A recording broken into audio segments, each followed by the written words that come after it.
Unsay rason nga no makauli na si tatay? Dili tungod na akwit siya. Tungod sa kuwan. Mga tao nga sige saoy-saoy diya sa ay gawa sa kuwan. Sa dahig. Galingasahan na sila. Pang Guinness World Record yun ang birthday ni mo tay. Ug ako lang lagi magbuot ug pwede lang ug ako'y magbuot ay holiday jud ako ng 28 ba. Called Duterte a samurai. Why? I'll explain why. Many people in Japan don't see Duterte as a villain. These are comments from a YouTube video about his arrest. They see him as a hero.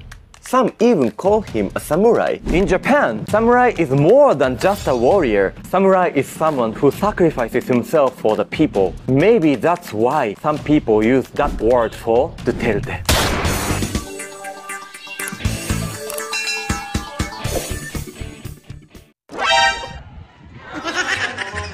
Alright, welcome back to my channel mga guys, and today this is a very special day. It is Tatay Digong's birthday. Tatay Digong, happy birthday sa iyo. Eto, meron na kaming mga uniform. Ilusog kami mamaya. Today, alas 12. Pero today is birthday mo na, Tatay Digong. Maligayang kaarawan po sa inyo. May God always keep you and bless you po. And today, wala po tayong ibang gagawin mga guys. Panoorin po natin itong mga random videos. Itong lahat ng video ay dedicated po kay Tatay Digong at sa lahat ng mga Pilipinong nanonood at nagsusuporta at nagmamahal dito kay Tatay Digong. This is a very special day mga guys. Baka mag-Guinness record ito kasi this is the very first time na talagang buong Pilipinas, buong mundo magsiselebrate po sa birthday ni Tatay Digong. Yan ang wala kay Marcos. Diyan sila nagsiselo. At syempre, ang first video, itong last natin nakita si Tatay Digong, di ba? Na-remember niyo mga guys? Yung last niya doon sa Hong Kong. Ito po yung last niya at saka diretso na po tayo sa mga random videos. Alright? Magandang hapon ho sa inyong lahat. Alam niyo, I do not know if you still believe in me.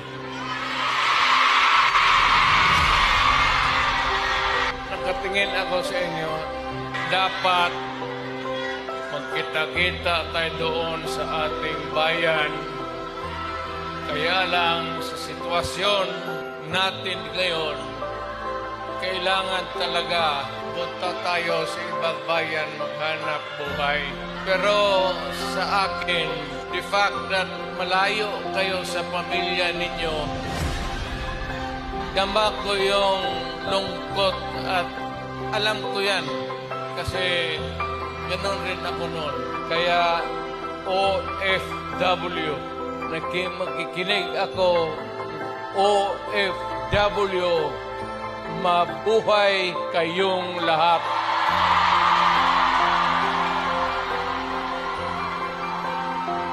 Even before the Second World War, PRRD, our beloved leader, is the only hope that came to us.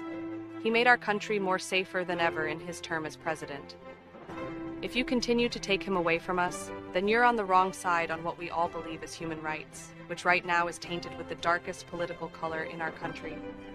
If you investigate, please investigate too, the personal war waged by many of us Filipinos worldwide as our hearts bleed for the father figure we truly trust.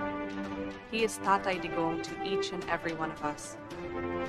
To us Filipinos right now, there is no precept that supersedes human rights than the love and longing for our Tatay to be back to what we believe is home. This, we humbly pray to our loving God and to you, the international honorable judges. Honorable ICC, please send back to us our beloved dignity. Thank you, and may the Lord Almighty bless us all. Isayan ng bansa mula kay Emilio Aguinaldo na minahal ng todo ng bansang Pilipinas gaya ng pagmamahal ng tao kay outgoing President Rodrigo Roa Duterte. Tinawag siyang tatay dahil naging totoong magulang siya para sa maraming Pilipino. There is only one president in our country's history who has been dubbed a political sensation and rock star, both locally and internationally.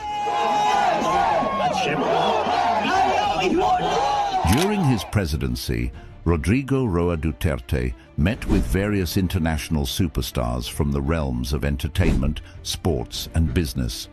Hindi lang mga Pinoy, pati na rin mga Japanese. Kaya sobrang daming nalungkot sa nangyari sa kanya ngayon.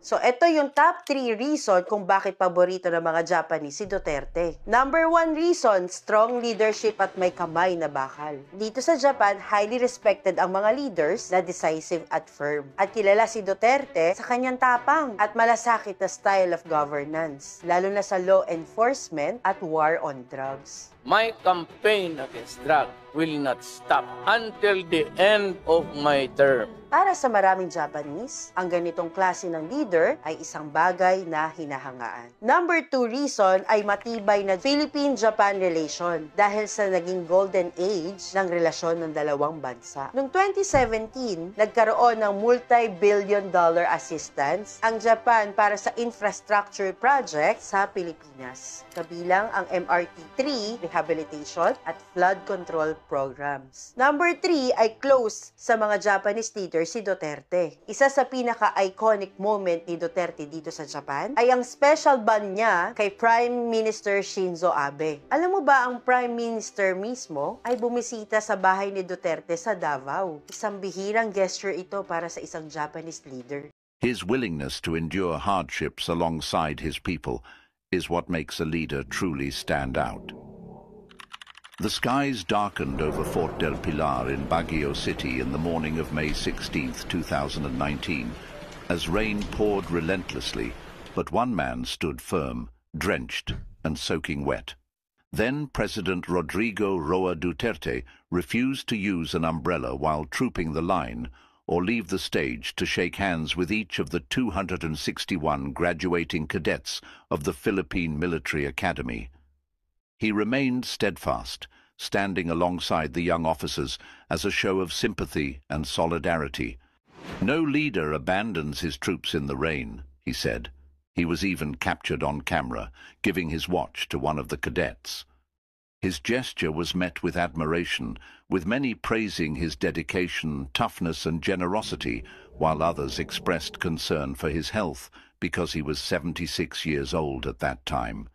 For me, this moment became one of the most memorable images of his presidency, symbolizing his hardy leadership style and deep respect for the country's future military leaders. It will forever remain a testament to Duterte's belief that a leader must stand with his people, rain or shine.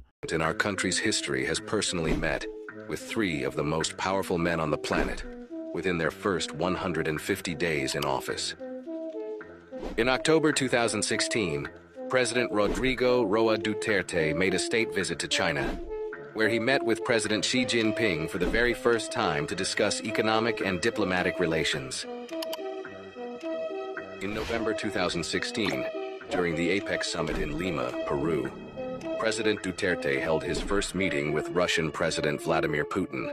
During this meeting, Duterte criticized American bullying and expressed his admiration for Putin's leadership. In September 2016, President Duterte promised the Filipino people that he would never visit America. He lambasted U.S. President Barack Obama, telling him that he could go to hell. A year later, in November 2017, U.S. President Donald Trump visited Manila for the ASEAN summit, where he met President Duterte for the first time. In summary, the president holds the highest authority in diplomacy, as he makes major foreign policy decisions. President Duterte firmly believes that foreign policy is crucial for any country, as it shapes its interactions with other nations and international organizations. As the chief diplomat, he is the best there is. Pilipinas, tayo na't magbago. Hawak kamay tayo para sa pag-asenso. Ikaw at ako, tayong lahat kay Rodrigo Duterte para sa tunay na pagbabago. pagbabago Duterte, di ba? Ano man ang mangyari, di kita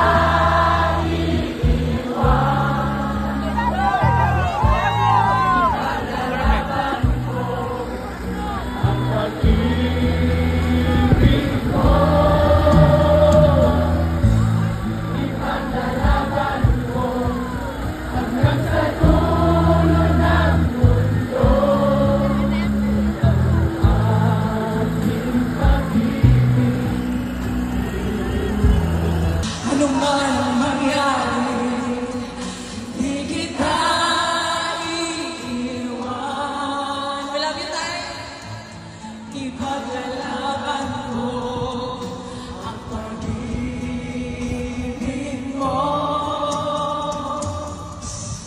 Ipaglalaban ko hanggang sa dulo ng mundo.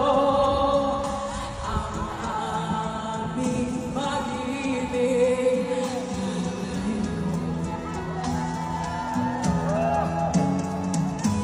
Ginawa ko man ang lahat sa panahon ko para may konting katahimikan at mapayapa ang buhay ng Pilipino. At ay di ko, hindi ka nag-iisa.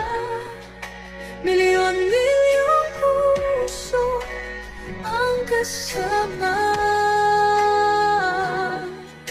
Ang bayang minahal mo ng tapat,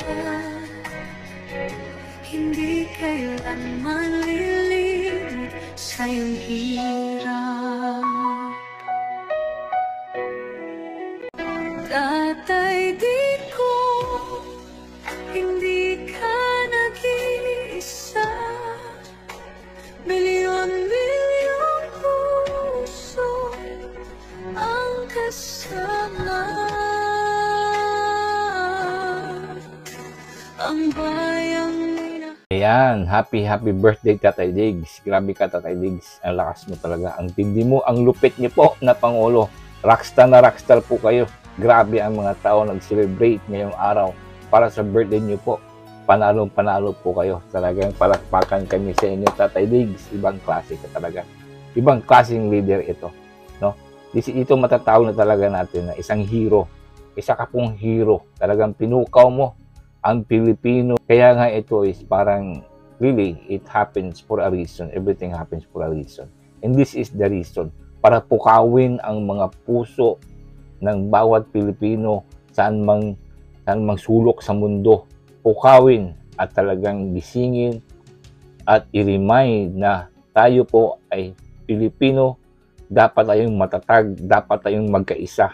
Laban po dyan sa mga abusado na tao. Talagang inaabuso ang itong mga taong bayan katulad natin na mga mahihirap talaga. Oo, di ba? Ang sarap ng panahon ng si Tatay Digong. Ang madali tayong makapagsumbong. No, kay Tatay Digong, mayroon siyang linya makapagsumbong agad. Itong mga kurap na mga taga-gobyerno talagang natatakot dahil madaling makapagsumbong kahit sa airport na iya. Di ba? Anong sabi ni Tatay Digong sa mga OFW? Pagdating nyo sa airport, pag may magsingil ng pera sa inyo, sampalin nyo agad. Sabihin nyo, sinabi ni Tatay Digong na wala akong dapat bayaran. Di ba? Isa yun sa mga ganyan. Kaya talagang nakakamiss nung panahon ni Tatay Digong. Nung hindi pa nga siya nung tumungtong paging presidente, naalala ko talagang kinakilabutan ako nung logo niya na change is coming. Talagang ramdam ko kasi marami na, nagkagulo na, nagkahabulan na itong mga drug lord, itong mga drug pusher, nagkahabulan na, nagkahulihan na talaga. Hindi pa nga nakatungtong si Tatay Digong doon na nanalo na sa seleksyon. Pero lalo na nung nakatungtong siya, grabe ang surindiri dito sa mga barangay-barangay. Hindi kasi tumitigil ang mga barangay sa pag-usig dyan sa tukhang. Yung tukhang kasi tuk-tukhang lang yun eh. Talagang pagkausapan ang bawat Pilipinong nasa lista kung pwede mag-surrender, kung ayaw nyo nang magdroga, ganyan-ganyan. No? Talagang simpleng procedure lang yun. Kaya lang itong mga sindikato, ayan na, talagang nagkapatayan na kasi itong mga sindikato nagliligpitan na rin, di ba? Alam ng Pilipino yan. Yung mga patay na yun ang sinasabi nilang EGK. Oo, alam ng Pilipino yan. Kaya lang itong mga kapal na mukha ng politiko, yan palagi ang ina-front nila. Pero pag tanongin naman sa mga ebidensya, wala halos mga ebidensya mga hayop, di ba? It's so unfair. Kaya tayo nangangarap na meron na namang pamumuno nung katulad kay Tatay Digong na maglingkod uli para tayo ay meron tayong tagapagtanggol, lalo tayo mahihirap. Meron tayong tagapagtanggol, talagang tinutugunan kung ano ang mga hinaing na mahihirap. Hindi katulad itong bangag na talagang nagpabingi-bingihan ng hayop, no? Sobra-sobrang pabingi-bingihan, sobra-sobrang kapalan sa mukha. Ako po, magtira naman kayo ng konting hiya sa pagmumukha niyo, sa pag ginagawa ninyo, di ba? Hindi naman kasi bobo ang Pilipino. Oo, kaya idolo namin si Duterte dahil sa kanyang pamumuno, talagang may resulta. May resulta. Hindi katulad sa inyong bangag na puro lang kayo ngak-ngak. Wala naman kayong naggawa eh. Talagang nagpasalamat tayo dito sa mga lahat ng Pilipinong lumabas at nagpakita. Talagang world record ito mga guys. Palakpakan sa ating lahat. This is a world record. Wala sa ito sa kanila bangan. Alright. Tatay Diggs, happy birthday and we love you so much. Alright, hanggang dito lang tayo mga guys. Magandang araw sa inyo lahat dyan and enjoy sa araw ni Tatay Digong. Mga taga-Pilipinas, no, inyong ipadala diri sa tatay. Kabalo mo nga ang dahay, banha na kayo tungod sa mga suportas Pinoy. Unya nagkabisin ang mga pulis, kaya ang mga silingan sa detention center, ipangsabaan na sa mga Pilipino. Adlaw-adlaw guys, wala giyoy huno ang suportas sa mga Pilipino. Kaya nga no, we love tatay. That's the truth. So ayaw mo pag-ingon nga fake news ha. Kay kamong mga fake news diha, naara mo diha, wa mo diri. So ayaw mo pagpataka diha. And our love and support to tatay is from our heart. Walay bayad.